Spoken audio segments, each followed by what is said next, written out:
I am not a person who believes in the supernatural.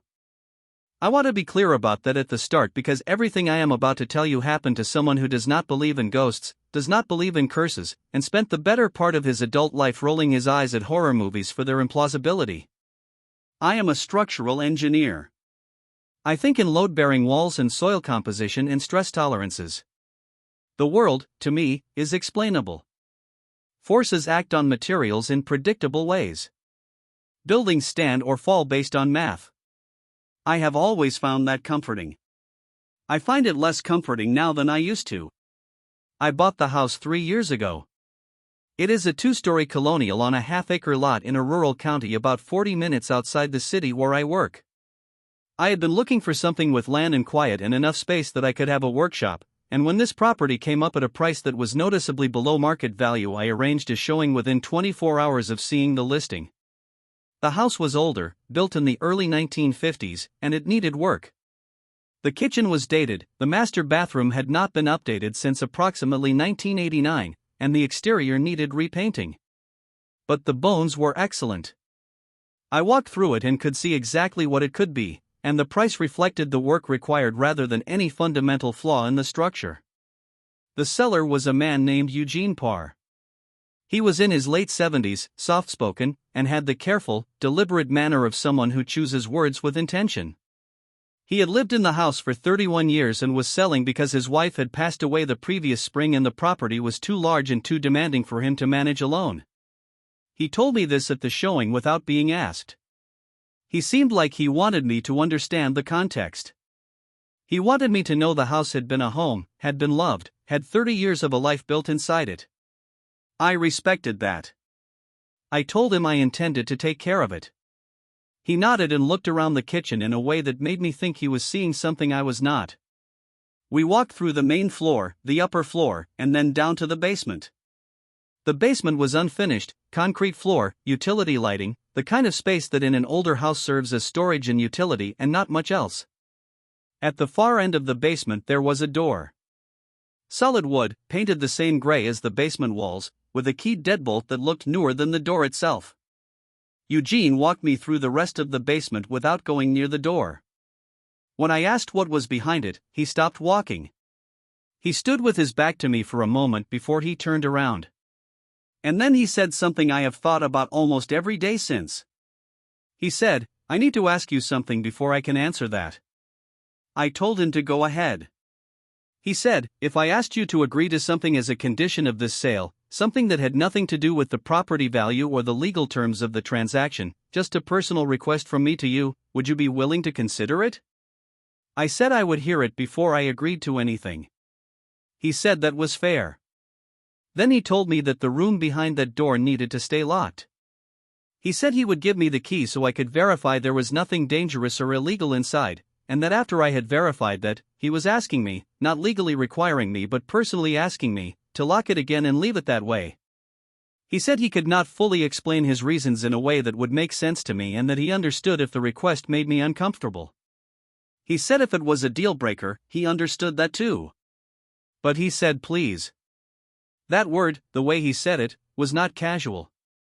It had weight behind it. I am a practical person and the practical part of my brain was already calculating. The room was in a basement I was not planning to finish. Whatever was behind the door was not going to affect my daily use of the property. The man in front of me was a grieving widower asking me for something that cost me nothing in any material sense. I said I would honor the request. He handed me the key. We went in together. The room was approximately 12 feet by 10 feet, concrete walls, no windows, a single bare bulb on a pull chain in the center of the ceiling. There was nothing in it. No shelving, no furniture, no storage. Just walls and floor and a drain in the center of the floor and a smell that I cannot describe precisely except to say it was old and mineral and unlike anything I had encountered in any other space I had ever been in. I looked at the drain. I looked at the walls. I looked at Eugene, who was standing just inside the doorway and had not come any further into the room. I said it appeared to be an empty room. He said yes. I said I did not see anything that concerned me. He said good. We left, he locked the door, and he kept the key. At closing, he handed me 2 keys on a plain metal ring. One for the front door, one for the basement room. He held them out, and when I reached for them he kept his hand closed around them for just a second longer than necessary. Then he let go. He said, "Thank you for keeping your word." I had not yet kept anything. But I understood what he meant. I moved in 6 weeks after closing. The renovation work started almost immediately. Kitchen first, then the master bath, then exterior painting. I was doing most of the work myself on weekends with help from 2 friends who owed me labor in exchange for help I had given them on their own projects over the years. It was satisfying work. The house responded well to attention. Good bones, as I had assessed at the showing. The structure was sound and the improvements were cosmetic, and the place was becoming, quickly, exactly what I had imagined when I first walked through it. I did not think about the basement room for the first 4 months. It was simply a door at the end of a basement I passed through to access the utility systems. I checked the water heater, changed the furnace filter, noted the condition of the main electrical panel. I walked past the door each time without giving it significant thought. I had made a promise to an old man and I intended to keep it. That was the entirety of my relationship with the locked room for the first 4 months. The sounds started in month 5. The first time I heard it, I was in bed at approximately 2 in the morning, not fully asleep, in that shallow layer of rest where you are aware of the house settling and the heating system cycling on and off. I heard something that I initially categorized as the house adjusting. Old houses make sounds. Thermal expansion and contraction, joints shifting, the normal language of a structure that has been standing for 7 decades. But this sound was not structural.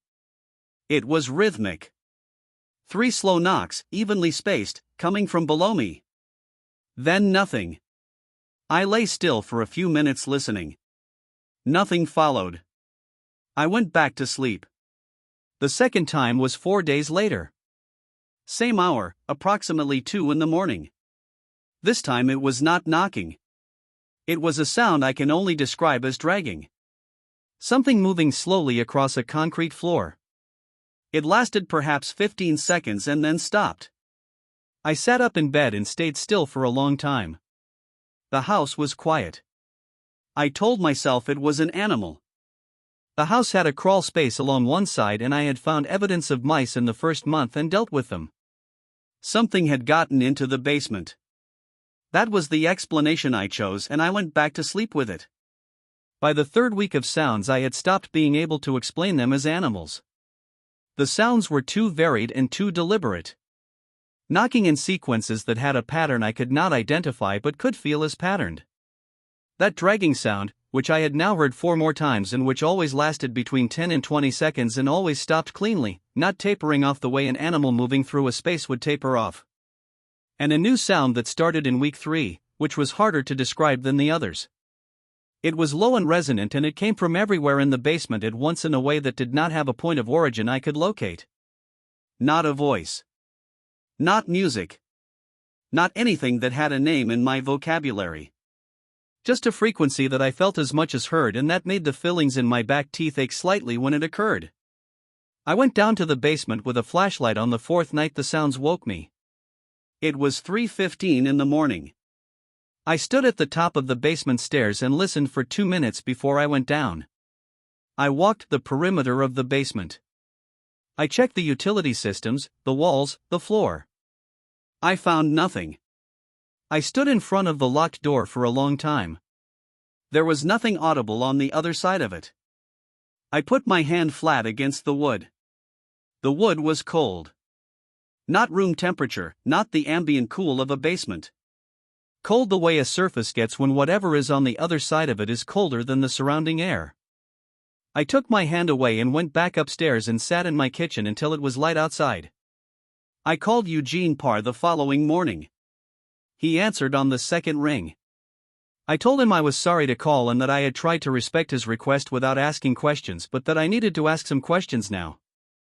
He was quiet for a moment and then he said, "How long has it been?" I asked him what he meant. He said, "Since the sounds started."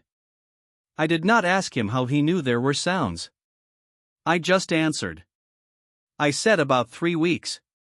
He exhaled slowly. He said, "I was hoping you would have more time." I asked him what was in the room. He said, "Nothing now." That is the honest answer. There is nothing in the room. But something knows the room is there and comes back to it. I asked him what that meant. He said it was difficult to explain to someone who had not seen it and that he was not sure he could do it in a way I would find credible. I told him I was a structural engineer who had been woken up repeatedly by sounds in his basement for 3 weeks and that my threshold for credibility had shifted somewhat. He made a sound that might have been a brief, humorless laugh. Then he told me the story. He and his wife Margaret had moved into the house in the early 90s. The room had always been there. The previous owner before Eugene, a man named Holt who had built the house himself in the 1950s, had included it in the original construction. Eugene said he had asked Holt about the room when he bought the property and that Holt had been evasive in a way that Eugene, then a younger man with less patience for ambiguity, had dismissed as eccentricity. He had used the room for storage for the first 2 years. He said nothing happened during that time that he could point to specifically. The house felt, in retrospect, somewhat tense, but he had attributed that to the stress of a new mortgage and a demanding job and had not connected it to anything in the building. The first event, as Eugene called it, happened in their 3rd year in the house. Margaret had been in the basement doing laundry and had come upstairs in a state that Eugene described as genuinely frightened, which he said was notable because Margaret was one of the least easily frightened people he had ever known. She told him she had heard something in the locked room. Not knocking. Not dragging. She said it sounded like breathing. Slow and very close to the door, as if whatever was breathing was positioned directly against the other side of it. She said it had lasted about a minute and then stopped. Eugene had gone down and unlocked the door. He found the room empty. Nothing in it but the bare bulb and the floor drain and that smell. He had stood in the room for several minutes. Nothing happened. He went back upstairs and he and Margaret agreed that it was an acoustical anomaly, that sound was moving through the structure in an unusual way, that there was a rational explanation they had simply not identified. They cleared the storage out of the room shortly afterward, without discussing why. Eugene said they both knew, without saying it directly, that they did not want anything of theirs in there. The events continued periodically over the following years. Never constant, never predictable. Sometimes months would pass without anything. Then there would be a week of sounds, or a period where the temperature in the basement would drop in the area around the door in a way that had no connection to the heating system or the season. Eugene said he had eventually stopped trying to explain it and had simply established a way of living with it. The rule was the door stayed locked. As long as the door stayed locked, whatever was happening stayed in the room. It never came upstairs. It never moved through the rest of the house. The room seemed to contain it, or to be the point it returned to, and as long as that point remained sealed, the rest of the house remained livable. I asked him if Margaret had ever seen anything. He was quiet for a long time. Then he said yes, once, near the end. I asked what she had seen. He said she had been in the basement when the door had come open on its own. Not dramatically, not thrown open. Just slowly, as if the latch had been released. She had said the room was not empty when it opened. She had not described what she saw in detail, even to Eugene. She had come upstairs, they had gone down together and locked the door again, and she had told him only that it was sad. He said that had stayed with him. Of all the words she could have chosen, she had said it was sad. Margaret had passed away the previous spring.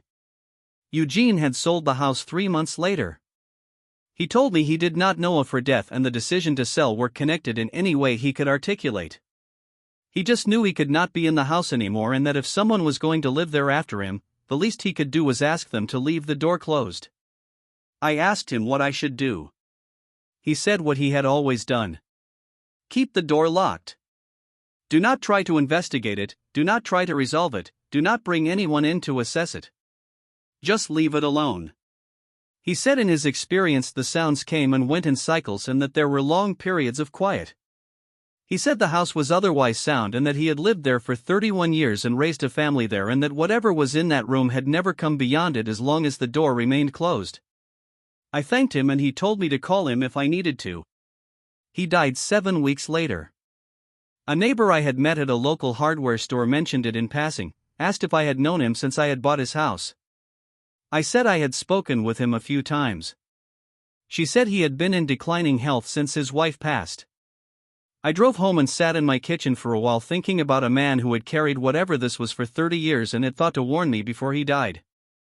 I made a decision after that call that I want to explain carefully because I understand how it sounds. I decided to open the door.